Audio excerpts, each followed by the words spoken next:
Hey, I'm going to touch on the same thing he was just touching, right? Judges chapter 5, verse 11. And I want you to piece this together. All right, watch this. I know you a smart brother. All right, watch this. The book of Judges, chapter 5 and verse 11. They that are delivered from the noise of archers in the places of drawing water. He said, they that are delivered from the noise of archers in the places of drawing water. What you think that's going into? All right, one more time. They that are delivered from the noise of archers. Noise of archers, bombs. Nuclear bombs, right? Watch this. They that are delivered from the noise of archers in the places of drawing water. In the places of drawing water. Watch this. When, say like you are a king, right? And you say, I need some water. Who can go fetch that water for you? Your servants. What's another word for servants? Slaves. Slaves. Now read it again. They that are delivered from the noise of archers in the places of drawing water. So he said, they that are delivered from the nuclear bombs in the places they are carried in slavery, right? Because this is our slavery today. But we don't own anything here. We got brought here on slave ships, which is in the Bible. And guess what? We still serving our slave masters today. Think about this. You got money in your pocket. Guess what? Who's on the back of your dollar? Bring it on. It ain't your people. Showing you what? He said, they that are delivered from the noise of archers are the place of drawing waters. Keep reading. There shall they rehearse the righteous acts of the Lord. He said, there. So everywhere that the so-called blacks and Hispanics are scattered, he said, there you should rehearse the righteous acts of the Lord. What are the righteous acts?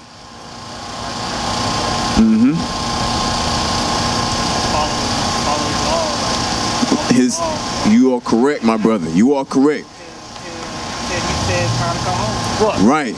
You are correct. We got to keep his commandment. Matter of fact, let me get 2 Thessalonians chapter 1 and verse 6. Chapter 1 and verse 6. Because I'm pretty sure you're familiar with this right here, right? You've seen it before. Right. Hey, it touched you, right? Yeah. You felt it. But think about this. The same people that brought here on these slave ships, that had a chain upon our necks, had us out there in the cotton field, selling our young brothers and sisters, raping our mothers, castrating our fathers. The same people that are doing that, what are they doing today to our people? Same thing? I won't say it's more disguise. No, it's more, actually, to be honest, it's more open. It's more open, ain't it? Because they can do whatever they want. It's not even open world, to be honest. Right, you think about this. When you, like this past week, I'm just saying about from Monday to now, from Sunday to now, this past week, right? How many of us that you know on TV that got killed by the police? I think last couple weeks, there's been a lot of deaths. People just getting killed by cops. 13-year-old boy got killed a couple days ago. 13-year-old Hispanic boy, right? What about us? We had a 16-year-old little sister. You had a 40-year-old man in North Carolina yesterday. Bring it out. You see that? Hey, every time you come on the news. It's just hard for me to look at. Sometimes I'll be like, my neck. I walk out my house sometimes. I'll be I trust God to the fullest for me not even go that route. I can't say I was in a dark place at one time, but I got myself out. Watch it. Let me get Leviticus chapter 26. Cause you just said something. You said, "Damn, am I nuts?" That's a scary feeling, right? Let me get verse 38. No, the one that say that one right there. 35. 35. I can't see good. 36. 36. Yeah. The book of Leviticus, chapter 26 and verse 36. And upon them that are left alive of you. He said, upon them, upon us, that are left alive amongst us, right? Watch this. I will send a faint heartness into their hearts. I'm going to give you a faint heart. A faint heart meaning what? You shook. You scared for your life. You just said to yourself, you said, damn, when I leave the house, am I going to be next? That's crazy because we don't even really know. A police pull you over tonight, you know what? If you do everything he says, it's still a 95% chance you're gonna get a bullet in your chest. Bring it out. That's scary, right? Watch this, read it again. And upon them that are left alive of you, I will send a faint hardness into their hearts in the land of their enemies. So in the land of the enemies. Who brought us here? The white people. This ain't our homeland. I like what you say. I'm going to touch on that. They are going to come. Watch this. Read. And the sound of a shaking leaf shall chase them. Hey, imagine if you walking down the street in your neighborhood and you just hear something in the bush go like this. Shh. What you going to do? You going to run. You ain't going to think about it. You going to take off. You like, man, I think I just lost my life. And you look back, it was just a rabbit. You see that? You see that? Showing you what? Hey, this Bible is a true book. It's our book. Nobody else is like that but us. If the so-called white man sees something in the bush, they shaking like, oh, you know what? Let's go find out what it is. Let's go hunt it. The thing about it, we take our running, we ask questions later. It's an instinct, right? But no, that's what God gave us. That's what God gave us. Hold that. He knows we're not supposed to be dealing with that. That's why they outside for a reason. Right. Hold that. Let me get Esther chapter 7, verse 1. Because that's what God gave us. Think about this. Back then, when we was under the obedience of God's commandments, the other nation was scared of us. A matter of fact, this is how we was to the other nations. Read what you got. The book of Exodus, chapter 7 and verse 1. And the Lord said unto Moses. Who said unto Moses? The Lord said unto Moses, see, I have made thee a god to Pharaoh. He said, I made you a god to the other nations.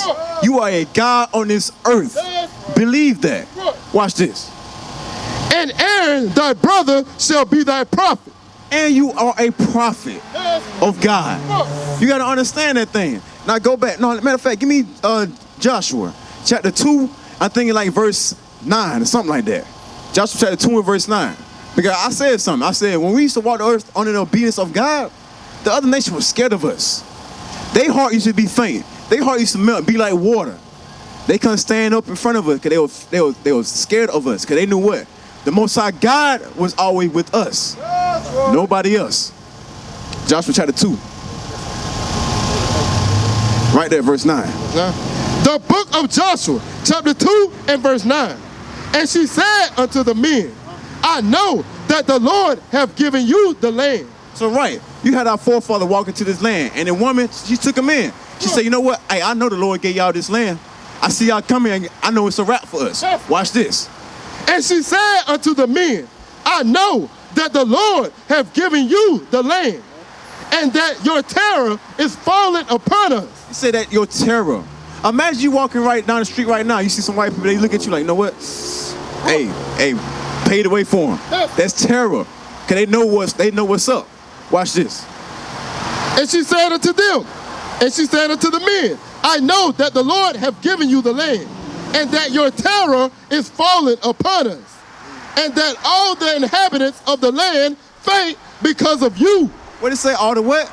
All the inhabitants of the land faint because of you. He said all the inhabitants of the land used to faint because of us. They used to hear it's coming, they used to see it's coming, like, you know what? It's a wrap. Dang. What did we do against God? They coming our way. We finna die. Watch this. For we have heard how the Lord dried up the water of the Red Sea for you. So she said, we heard how the Lord dried up the Red Sea for us. Who dried up that Red Sea? Moses. The Moses used the Lord used Moses, right?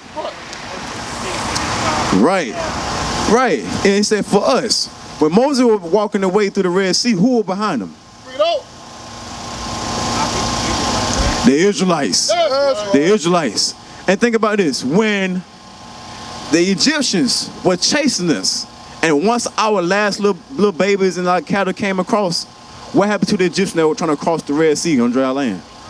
They drowned. Showing you what? It was probably close out to the water. Right. But showing you what? Our people understand. Think about this. You know how heavy that is? Let me get Jeremiah 16. Because we understand that today, because we still learn this history, right? You understand like, damn, Red Sea, oh, that's Moses. But we don't understand that's our history. The other nation know that's our history. That's why they put up everything to keep us from getting back to where we need to be. Read what you got. The book of Jeremiah, chapter 16 and verse 14. Therefore, behold, the days come, saith the Lord, that it shall no more be said, the Lord liveth, that brought up the children of Israel out of the land of Egypt. So it's gonna be a day when the Lord, when nobody else is thinking about when the Lord delivered the children of Israel out of Egypt. Watch this. But the Lord liveth, that brought up the children of Israel from the land of the north. The land of the north. What that saying? The land of the north. Where we at today? It was a miracle. I'm thinking about it. Like, as slaves, always said, let's go. Think about what's going on. They're already like embedded in us, like moving forward. No. It's already there. We're trying to run away from our captivity, right? Right. But only person that's gonna redeem it is Christ himself. So it said it's gonna be one day when nobody, you know how you just thought about Moses when I said Red Sea. No, it's gonna be one day, nobody gonna be thinking about that no more. It's gonna be a day when they're gonna be thinking like, dang, remember those so-called Negroes in the projects? Them so-called essays and wetbacks over in the trailer parks? Bring it out. They got delivered from what? This slavery. They're gonna remember that. That's what Officer was talking about. When them nuclear bombs hit, that's our delivery time. 2 Thessalonians chapter 1 and verse 6. To prove the point. And we're gonna get into some commandments. Because if you're not keeping God's commandments, guess what side you're gonna be on? The side that's dying. That's why we out here calling you. God is calling the men to do what? To stand up for him. To lead the nation. Watch this. The book of 2 Thessalonians, chapter 1 and verse 6. Seeing it is a righteous thing with God to recompense tribulation to them that trouble you. Think about this. Who trouble us today? Yeah, who trouble us today? When you walk out of the house, you trouble. When you come on TV, your people trouble. Who doing that today? It ain't, yeah, it's them. They number one. Who else? That's who. But who else? Think about the other nations. What about the Arabs? They still got slaves over there. Think about the Chinese. You walk in their store, you're like, hey, nigga, herp and bite. Get out my store. Think about how they did our sister. They choked her out. Because they thought she was stealing when she wasn't. Read it again. The book of 2 Thessalonians, chapter 1 and verse 6. Seeing it is a righteous thing with God to recompense tribulation to them that trouble you. So God said it's a righteous thing with him to recompense that tribulation to those that trouble you. So God said to everybody that had a hand in our slavery, I'm going to make sure I pay them back for my children, for the children of Israel. Watch this.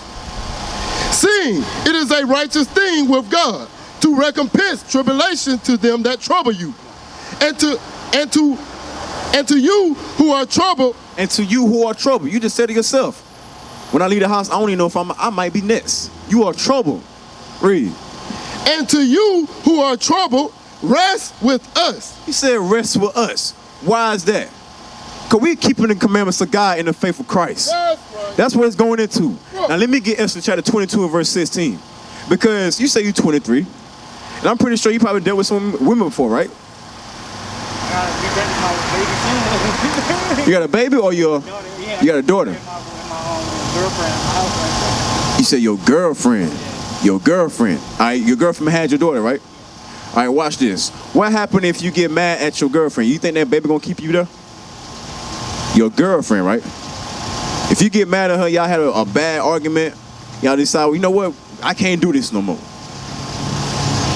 Is that baby gonna keep you there? Nah. Can you see the examples today? That's why we got a single parent household. That's why we got baby mama drama. Bring it out. Read what you got. The book of Exodus, chapter 22 and verse 16. And if a man entice a maid that is not betrothed. So this is going to a man spit games to a woman. Like when you first met your so-called girlfriend, you spit games to her. You made her like you, right? You see, you know what? I gotta go talk to her. You made sure that she liked you. And watch this. And if a man entice a maid that is not betrothed in love with her, he shall surely endow her to be his wife. He said, if you spit game to that sister and you sleep with her, you gotta make that your wife. That will stop the single parent households right there. You know?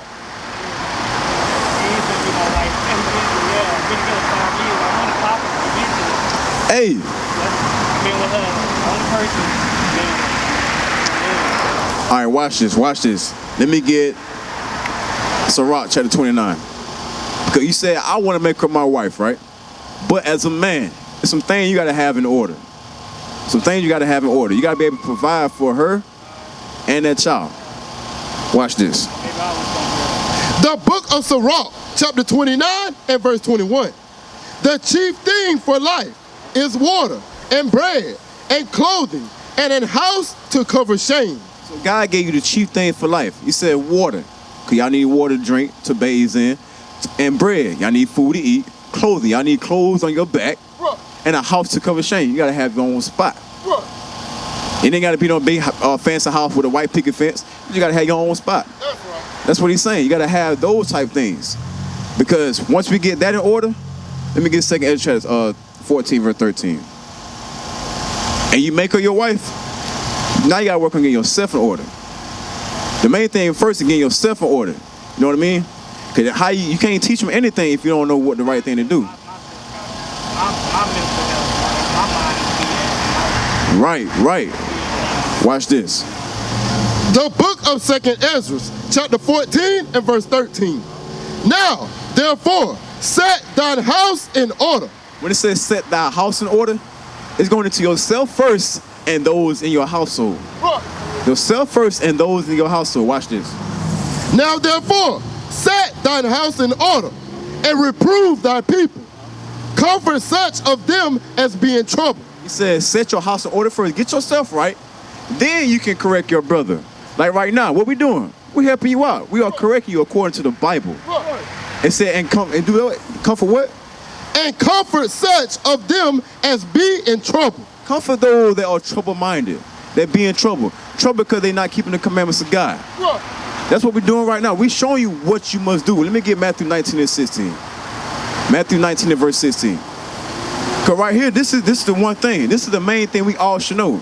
And you know what? When I leave this earth, is God going to set me? We got to understand. We got to be doing something in the meantime, right? Watch this. The book of Matthew, chapter 19 and verse 16. And behold, one came and said unto him, Good master, what good thing shall I do that I may have eternal life? He came unto Christ. He said, hey, Christ, what can I do so I can get to the kingdom? Watch this. And he said unto him, Why callest thou me good? There is none good but one, that is God. But if thou wilt enter into life, keep the commandment. That's the key. That's the key. Keeping God's commandments. For us not keeping God's commandment, this is the reason why we're in slavery today. We used to scream black power while Heron was pushed. But at the end of the day, nothing's in vain. IUIC has been given a vision. The tents of Judah has risen. Many has attempted the mission, minor murmuring, omitting, and missing the mark. Just reading that he had the flame of fire in his eyes gave us the spark. We on Paul's mission. We out on the road, purple and gold, from Mexico, Cuba, Haiti, Ghana, Sierra Leone. 144,000 boots banging, concrete crackling. These are our men repented at heart. The scriptures is proof. IUIC, we deliver the truth.